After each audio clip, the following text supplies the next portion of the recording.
प्रतियोगी परीक्षाओं की तैयारी करने वाले सभी ज्ञानार्थियों को मेरा नमस्कार। आप सभी का स्वागत है Hindi education point YouTube channel में। इस चैनल के माध्यम से आपको यूकेपीएससी तथा यूकेएसएससी संबंधित परीक्षाओं की तैयारी करवाई जाती है। जैसा कि आप सभी जानते हैं कि उत्तराखंड, चाहे कोई भी परीक्षा हो, उसमें उत्तराखंड राज्य से संबंधित 40-50 जो है मार्क्स या क्वेश्चंस का पेपर बनता है। चाहे आप पीसीएस की तैयारी कर रहे हो या चाहे यूकेएसएससी या यूकेपीएससी की किसी भी परीक्षा की तैयारी कर रहे हो, तो उत्तराखंड राज्य संबंधी जो प्रश्न है वहाँ पर उनका संकलन बहुत उच्च स्तर पर अब होने लगा है। तो यहाँ पर हमने यहाँ पर उत्तराखंड संबंधी जो महत्वपूर्ण प्रश्न हैं उनमें जो सेट हैं वो 15 आज है, 14 हो चुके हैं। आप डिस्क्रिप्शन बॉक्स में मैं उसका लिंक डाल दूँगी, आप वहाँ पे जाके देख सकते हैं। तो सीधे वीडियो स्टार्ट करते हैं। आज मैंने यहाँ पर सिर्फ 20 प्रश्न लिए हैं और पूरा प्रयास किया है कि जिस प्रश्न को आप देखें उससे रिलेटेड, उससे संबंधित अन्य सभी इंपॉर्टेंट फैक्ट, महत्वपूर्ण तथ्यों को भी यहाँ पर समझने का प्रयास करेंगे। जैसे कि आपको स्क्रीन पर दिख रहा है, पहला ही प्रश्न है कि पशुओं को स्वस्थ रखने के लिए चंपावत में कौन सा मेला लगता है। तो एक तो हमें यह पता चला कि वो जो मेला है वो चंपावत में लगता है। अब प्रश्न यह है कि पशुओं को स्वस्थ रखने वाला जो मेला है वो चंपावत में है, तो उसका नाम क्या है। माघ मेला है, मानेश्वर मेला है, देवीधुरा मेला है या बैकुंठ चतुर्दशी मेला है। तो उसका उत्तर है जो पशुओं को स्वस्थ रखने के लिए चंपावत में मेला लगता है वह है मानेश्वर मेला। ठीक है। और मानेश्वर मेला चंपावत में कहाँ लगता है? मायावती के पास। कहाँ पे लगता है? ये लगता है मायावती आश्रम। ये आपने सुना होगा, कई बार पूछा जाता है प्रश्न कि मायावती आश्रम कहाँ है, ये भी चंपावत में है। तो ये मायावती के समीप ही मानेश्वर मेला जो है लगता है और पशुओं को स्वस्थ रखने के लिए वहाँ पर ये मेले को लगाया जाता है।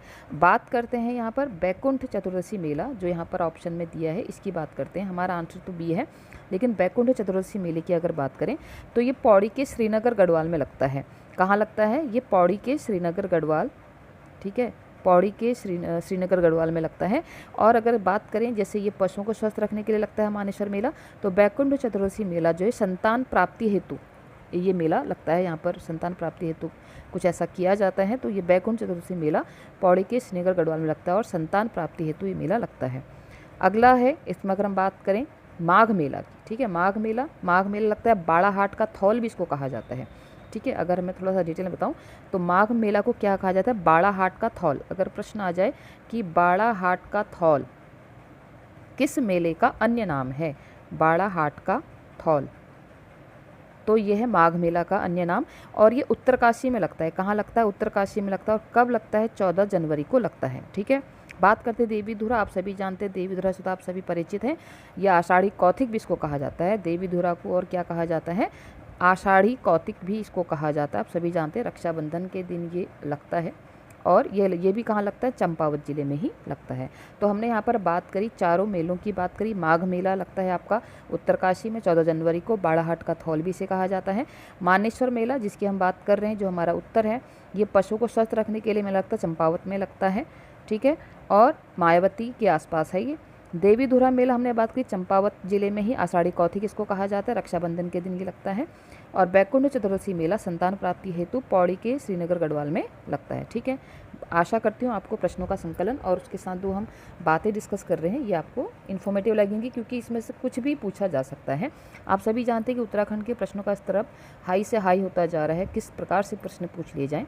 बढ़ते हैं अगले प्रश्न की तरफ। अगला प्रश्न है, नवविवाहित कन्याओं द्वारा मायके वापस आने पर तात्कालिक प्रसंगों पर आधारित नृत्य है। यानी कि नवविवाहिता जब अपने मायके पर जाती है तो वहाँ पर जो नृत्य होता है उस नृत्य को क्या कहते हैं?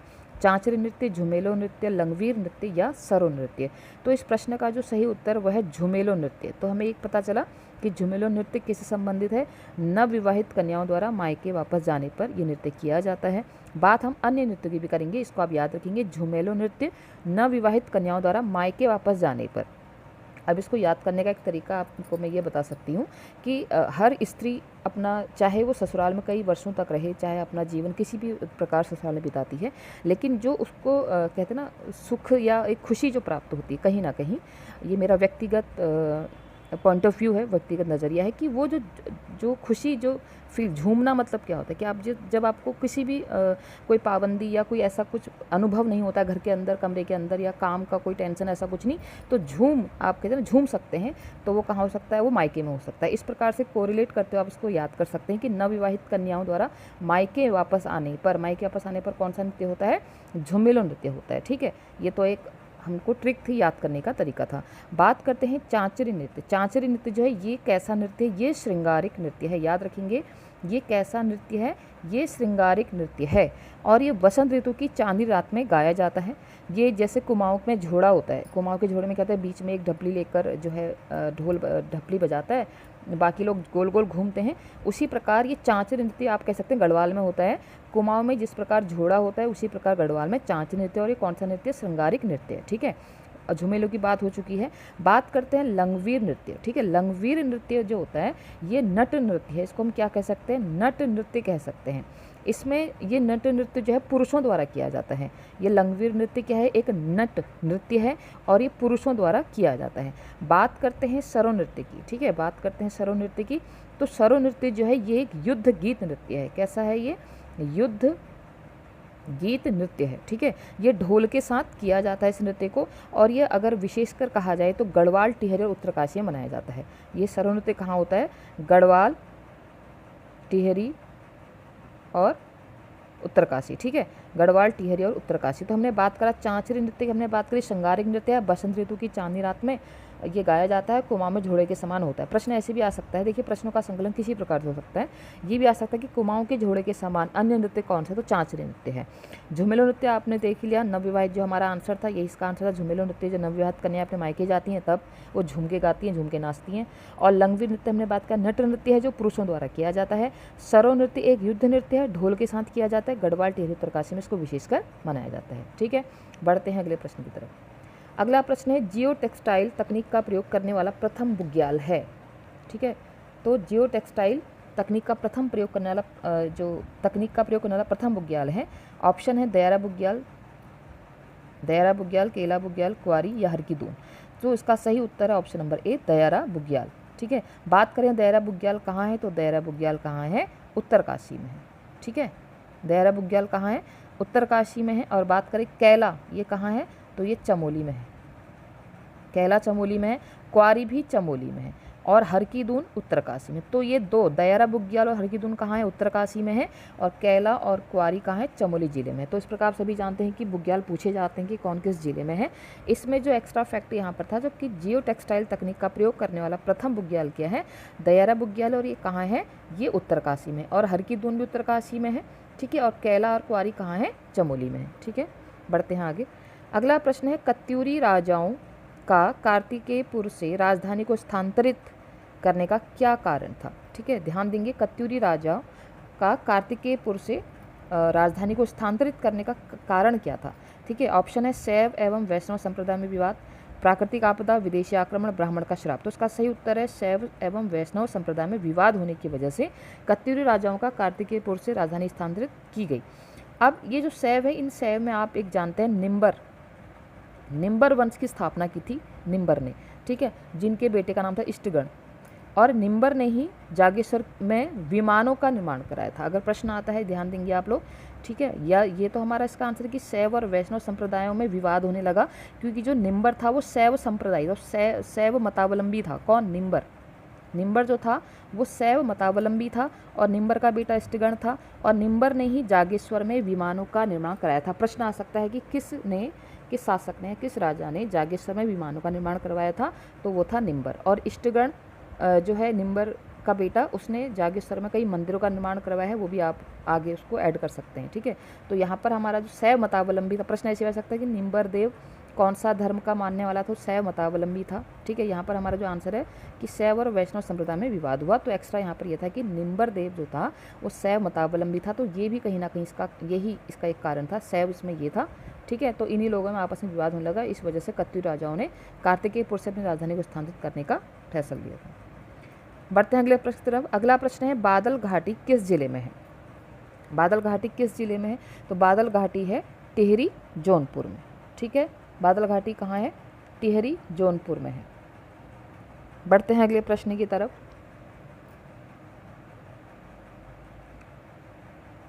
हल चलाते समय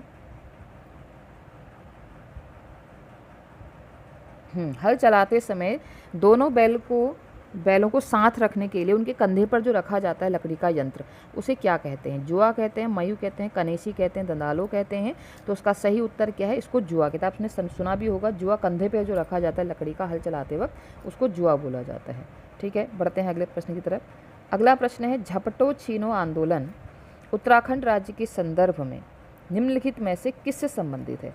टिहरी बांध की ऊंचाई बढ़ाने के विरोध में, नंदा देवी राष्ट्रीय पार्क का प्रबंध ग्रामीणों को सौंपने के संदर्भ में, या राज्य सरकार द्वारा ऊंचाई वाले वृक्षों को काटने के विरोध में, या इनमें से कोई? तो उसका सही आंसर है नंदा देवी राष्ट्रीय पार्क का प्रबंध जो था वो ग्रामीणों को सौंपने के संदर्भ, इसी विषय में झपटो छीनो आंदोलन उत्तराखंड के अंदर चलाया गया। ठीक है, बढ़ते हैं अगले प्रश्न की तरफ। अगला प्रश्न है, उत्तराखंड की तीजन बाई नाम से प्रसिद्ध स्वर्गीय लोक गायिका कबूतरी देवी। तो अब तो हमें ये पता चला कि कबूतरी देवी का अन्य नाम, या कबूतरी देवी को अन्य किस नाम से जाना जाता है? तीजन बाई के नाम से जाना जाता है। और कबूतरी देवी का जन्म किस जनपद में हुआ? ये प्रश्न है। चंपावत, चमोली, अल्मोड़ा, उत्तरकाशी। तो इनका जन्म हुआ था, कहाँ हुआ था इनका जन्म? ऑप्शन नंबर ए, चंपावत में हुआ था। और कब हुआ था? 1945 में। ठीक है, तो इनको क्या कहा जाता है? इनको तीजन बाई भी कहा जाता है, और ये लोक गायिका हैं। अगला प्रश्न है, निम्नलिखित में से कौन यह नहीं मानता कि कुमाऊनी भाषा का विकास हिंदी की ही भांति सौरश्रेणी अपभ्रंश से हुआ है? कौन नहीं मानता? उदय नारायण तिवारी, डॉक्टर धीरेन्द्र वर्मा, पंडित बद्रीदत्त पांडे, या डी शर्मा। तो उसका सही आंसर है option number D D Sharma नहीं मानते हैं कि कुमाऊनी भाषा का विकास हिंदी की भांति सौरश्रेणी अपभ्रंश से हुआ है। अगला प्रश्न है, उत्तराखंड की बोक्सा जनजाति से संबंधित पूजा पद्धति के संदर्भ में गलत है। अब ध्यान देंगे, यहाँ पर बोक्सा जनजाति की बात हो रही है, तो इसमें से कौन सा जो संदर्भ है उनकी पूजा पद्धति से रिलेटेड वो नहीं है। नवमी पूजा नवरात्रि के अवसर पर की जाती, ये सही है। नवमी के अवसर पर जाहर देवता की पूजा की जाती, यह भी सही। किसके संदर्भ में? बोक्सा जनजाति के संदर्भ में। ढलिया पूजा नई फसल के उपलक्ष्य में जेठ माह में किया जाता है, यह भी सही है। अब लिखा है सांकरिया देवता इन्हें बोक्सा लोगों द्वारा गाँव के बाहर स्थापित किया जाता, नहीं, यह गलत है। क्यों? क्योंकि सांकरिया देवता को ये ग्राम देवता मानते हैं, और ग्राम देवता जिसको मानेंगे उसको गांव के बाहर तो स्थापित करेंगे नहीं। तो प्रश्न इस प्रकार भी आ सकता है कि जो बोक्सा जनजाति है उनके ग्राम देवता कौन है? सांकरिया देवता हैं। तो याद रखेंगे आप लोग, सांकरिया देवता इनके ग्राम देवता, तो उनको ग्राम से बाहर स्थापित नहीं किया जाता, गाँव के अंदर ही इनकी पूजा की जाती है। तो यही हमारा ऑप्शन गलत था, बाकी सारे सही हैं। जनजाति से संबंधित प्रश्न भी कई इस प्रकार से पूछे जाते हैं। तो इनके जो ग्राम देवता हैं वो कौन है? बोक्सा जनजाति के सांकरिया देवता हैं। ठीक है, बढ़ते हैं अगले प्रश्न की तरफ। अगला प्रश्न है, देहरादून का घंटाघर का पुराना नाम क्या है? ठीक है, अच्छा प्रश्न है, इंपॉर्टेंट प्रश्न है। इसमें हम कुछ और बातें भी करेंगे कि देहरादून का घंटाघर का पुराना नाम क्या है। तो ऑप्शन है दून घंटाघर, बलबीर टावर या उपयुक्त सभी। तो उसका जो सही उत्तर है वो है बलबीर टावर। और इसका नाम पहले कुछ और भी था। ठीक है, इसको क्लॉक टावर भी कहा जाता है। क्या कहा जाता है इसको? Clock tower. ठीक है, क्लॉक टावर। अगर हम बात करें इसकी नींव की बात करें तो 24 जुलाई 1948 में इसकी नींव रखी गई। डेट याद रखेंगे, घंटाघर की नींव कब रखी गई? 24 जुलाई 1948 में इसकी नींव रखी गई। और घंटाघर की जब नींव रखी गई तो तत्कालीन राज्यपाल थी सरोजिनी नायडू, इन्होंने ही रखी इसकी। और उसका उद्घाटन हुआ 1953 में। 1953 में इसका उद्घाटन हुआ, और इसका उद्घाटन किया लाल बहादुर शास्त्री जी। ठीक है, और क्लॉक टावर को ही, यानी कि घंटाघर को ही पहले क्या कहा जाता था? बलबीर टावर के नाम से जाना जाता था। और इसकी जो हाइट की अगर हम बात करें तो इसकी हाइट है 85 मीटर। कितनी है इसकी हाइट? 85 मीटर है इसकी हाइट है। और उसका जो आकार है वो षटभुज है। इसका आकार कैसा है? घंटाघर का आकार किस प्रकार का है? षटभुज का है। ठीक है, तो हमने यहाँ पर क्या देखा कि देहरादून घंटाघर का पुराना नाम क्या है? Option number B, Balbir Tower है। इसकी नींव रखी गई, यानी कि इसका जो बनाने फाउंडेशन इसकी रखी गई है 24 जुलाई 1948 में। और तत्कालीन राज्यपाल सरोजिनी नायडू ने इसकी नींव रखी, लेकिन उद्घाटन 1953 में किसने किया? लाल बहादुर शास्त्री ने किया। इसी को बलबीर टावर के नाम से जाना जाता है। और इसकी हाइट है 85 मीटर, और इसका आकार है षटभुज। ठीक है, बढ़ते हैं अगले प्रश्न की तरफ। अगला प्रश्न है नगाड़े खामोश हैं नाटक के रचनाकार कौन है? मंगलेश डबराल, गिरीश तिवारी गिरदा, वीरेंद्र अग्रवाल या मनोहर श्याम जोशी। तो उसका सही उत्तर है option number B, Girish Tiwari Girda. अगर हम थोड़ा गिरीश तिवारी गिरदा जी की बात करते हैं, क्योंकि ये उत्तराखंड से संबंधित हैं और इनका जो जन्म हुआ है अल्मोड़ा में हुआ है। गिरीश तिवारी जी का जन्म कहाँ हुआ है? अल्मोड़ा में हुआ है, ठीक है, अल्मोड़ा में हुआ है और हुआ है 10 सितंबर 1945 में। कब हुआ है? 10 सितंबर 1945 में इनका जन्म हुआ। अभी हमने कबूतरी देवी की बात की थी, उनका जन्म भी 1945 में हुआ था, ठीक है। इनको ये एक जन कवि हैं, लोक कलाकार हैं। गढ़वाल कुमाऊं की भौगोलिक सीमाएं इनको कभी बांध नहीं पाई, इन्होंने यहाँ भी लिखा है उधर भी लिखा है। ऐसा इनकी अगर हम महत्वपूर्ण रचनाओं की बात करें तो यहाँ पर एक हमने देखी है नगाड़े खामोश हैं, धनुष यज्ञ, ये कई बार पूछे जा चुके हैं, ठीक है। और इनको गिरदा इसीलिए इनको कहा जाता है क्योंकि ये सबके हर भाषा में हर बोली गढ़वाल कुमाऊं के मंडल ऐसे बटे नहीं। और इनकी कुछ और रचनाएं हैं कि हमारी कविता के आखर, शिखरों के स्वर और रंग डारी दियो अलबेलिन को, ठीक है। इस प्रकार इनके ये हैं।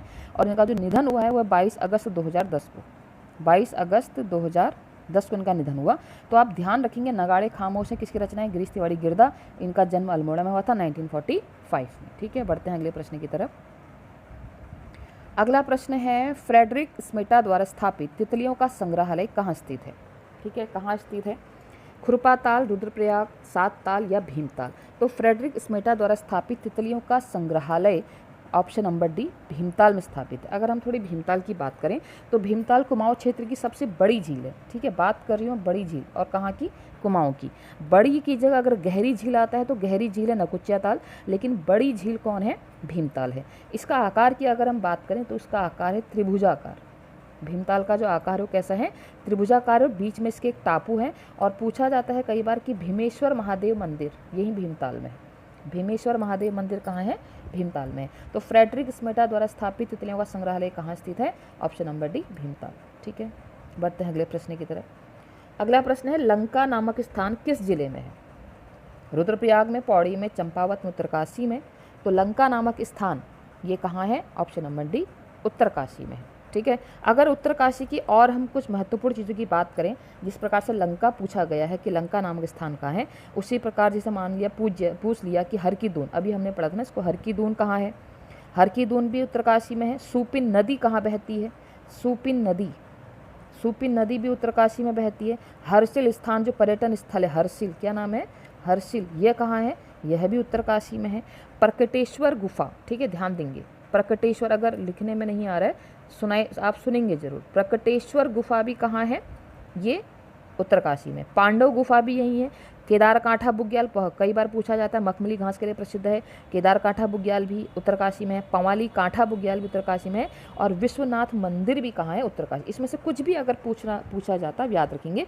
दोबारा रिपीट करती हूँ, हर की दून सूपी नदी उत्तरकाशी में बहती है, हर की दून यही है। और हर्षिल पर्यटक स्थल है, यह भी यही है। कहाँ? यहाँ उत्तरकाशी में। प्रकटेश्वर गुफा, पांडव गुफा उत्तरकाशी में, केदार कांठा बुग्याल, पंवाली कांठा बुग्याल उत्तरकाशी में, और विश्वनाथ मंदिर भी कहाँ है? उत्तरकाशी में, ठीक है। बढ़ते हैं अगले प्रश्न की तरफ। अगला प्रश्न है किस वर्ष अलेक्जेंडर कनिंघम ने हरिद्वार का पुरातात्विक सर्वेक्षण किया था? 1860 से 1865, 1862 से 1865, 1865 से 1870 या इनमें से कोई नहीं। तो उसका सही उत्तर है ऑप्शन नंबर बी 1862 से 1865 के बीच में अलेक्जेंडर कनिंघम ने हरिद्वार का पुरातात्विक सर्वेक्षण किया था। अगला प्रश्न है अस्कोट वन्य जीव विहार कहाँ स्थित है? ठीक है, अस्कोट वन्य जीव विहार कहाँ स्थित है? ऑप्शन है आपके पास रुद्रप्रयाग, पिथौरागढ़, नैनीताल या बागेश्वर। तो इसका सही उत्तर ऑप्शन नंबर बी। अगर हम थोड़ा अस्कोट वन्यजीव विहार की बात करते हैं तो अस्कोट वन्यजीव विहार की स्थापना जो हुई है वो हुई है 1986 में। कब हुई है? 1986 में हुई है अस्कोट वन्यजीव विहार की स्थापना। कहाँ हुई? पिथौरागढ़ में हुई है। और इसका जो क्षेत्रफल है 600 वर्ग किलोमीटर। कितना है? 600 वर्ग किलोमीटर इसका क्षेत्रफल है। और ये कस्तूरी मृग के लिए प्रसिद्ध है। ये प्रश्न पूछा जा चुका है, कस्तूरी मृग के लिए प्रसिद्ध वन्यजीव विहार क्या है? अस्कोट है। स्थापना हुई है 1986। किस जिले में है? पिथौरागढ़ में है। और अगर पूछा जाए कि चौगडी डांडा, ठीक है लिख देती हूँ मैं, चौगडी डांडा क्या है या चौगडी डांडा क्यों प्रसिद्ध है? चौगडी डांडा कहाँ है? ये ये भी कहाँ है, पिथौरागढ़ में है। और ये कस्तूरी मृग फार्म है, ये क्या है, ये एक कस्तूरी मृग फार्म है। ठीक है, ये ऐसी एडिशनल चीज़ें हैं, आप सभी जानते हैं प्रश्न इस प्रकार बन रहे, तो पूछा जा सकता है कि चौगडी डांडा कहाँ है, पिथौरागढ़ में है, और ये क्या है, ये एक कस्तूरी मृग फार्म है। तो हमने बात करी, ठीक है, हमारा जो प्रश्न का उत्तर था कि अस्कोट वन्यजीव विहार कहाँ है, पिथौरागढ़ में, स्थापना हुई 1986, 600 वर्ग किलोमीटर क्षेत्रफल फैला हुआ है, कस्तूरी मृग के लिए प्रसिद्ध है, और चौगडी डांडा कस्तूरी मृग फार्म है। ठीक है, बढ़ते हैं अगले प्रश्न की तरफ।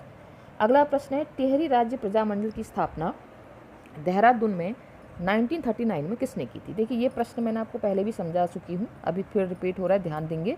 ऑप्शन है बोलांदा बद्रीस, प्रयागदत्त पंत, श्रीदेव सुमन, मोहन सिंह मेहता। तो सही answer option number C, Sridev Suman. ठीक है, अगर हम प्रॉपर डेट की बात करें तो इसकी डेट है 23 जनवरी। ठीक है, 23 जनवरी 1939। और इन्होंने बहुत सारी चीज़ें, एक सेंटेंस भी इन्होंने बोला था, वो इससे पहली वीडियो बता चुके हैं, आपको ज़रूर सुनना। और इनको जो है, इन पे देशद्रोह का आरोप लगा, फिर उन्हें भूख हड़ताल करी, और कितने दिनों बाद, मैंने उसमें सब समझाया, आप पहली वीडियो में ज़रूर देखें। ठीक है, वो चीज़ रिपीट नहीं करना चाहती, समय खाली व्यर्थ जाएगा। तो इसका सही आंसर क्या है, 23 जनवरी 1939 में टिहरी राज्य प्रजामंडल की स्थापना किसने की, देहरादून में की। ठीक है, ये भी देखिए, ध्यान देंगे, देहरादून में की है। टिहरी राज्य प्रजामंडल की स्थापना टिहरी के अंदर नहीं हुई है, कहाँ हुई है, देहरादून में हुई है। और किसने की है, श्रीदेव सुमन ने की है। अगला प्रश्न है, निम्न में से उत्तराखंड के राज्य प्रतीक के संबंध में कौन सा कथन असत्य है। ठीक है, ध्यान देंगे। अब ये इसका कहने का मतलब यह है कि किस चीज़ को कब अपनाया गया उत्तराखंड राज्य के अंदर प्रतीक के रूप में, राज्य प्रतीक के रूप में कब अपनाया गया। बात करते हैं फुटबॉल, तो हमारा फुटबॉल एक राज्य खेल है। ठीक है, फुटबॉल राज्य खेल है, और उसको 2011 में ही अपनाया गया था, तो ये करेक्ट है। संस्कृत भाषा हमारे उत्तराखंड राज्य की द्वितीय, सेकंड नंबर की भाषा है, और इसको कब अपनाया गया, 2010 में अपनाया गया, यह भी सही है। ढोल हमारा राज्य वाद्य यंत्र है, ढोल क्या है, राज्य वाद्य यंत्र है, और इसको कब अपनाया गया, इसको 2016 नहीं, इसको कब अपनाया गया, इसको 2015 में अपनाया गया। कब अपनाया गया, 2015 में अपनाया गया। और भंडारी कमेटी के निवेदन पर, उनके कह सकते हैं आप, उनके निवेदन पर, या भंडारी कमेटी का संबंध ही किससे है, इस ढोल वाद्य यंत्र से, जो 2015 में राज्य वाद्य यंत्र के रूप में अपनाया गया। और एकमात्र ढोल वाद्य यंत्र के जो हम कह सकते हैं वादक हैं, वह है उत्तम दास। ठीक है, इनका नाम क्या है, उत्तम दास, उत्तम दास। बात करते हैं कॉमन पिकॉक।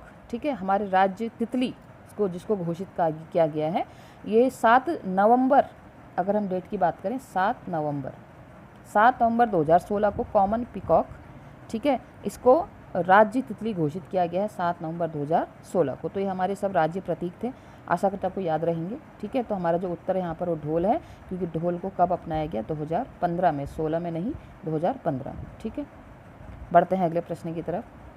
अगला प्रश्न है, देवलगढ़ में स्थित सत्यनाथ भैरव गुफा का जीर्णोद्धार किसने करवाया। ठीक है, देवलगढ़ में स्थित सत्यनाथ भैरव गुफा का जीर्णोद्धार किसने कराया था, मानशाह, अजयपाल, सहजपाल, या इनमें से कोई नहीं। तो जो हम उत्तर की बात करते हैं, तो इसका उत्तर है ऑप्शन नंबर बी, अजयपाल।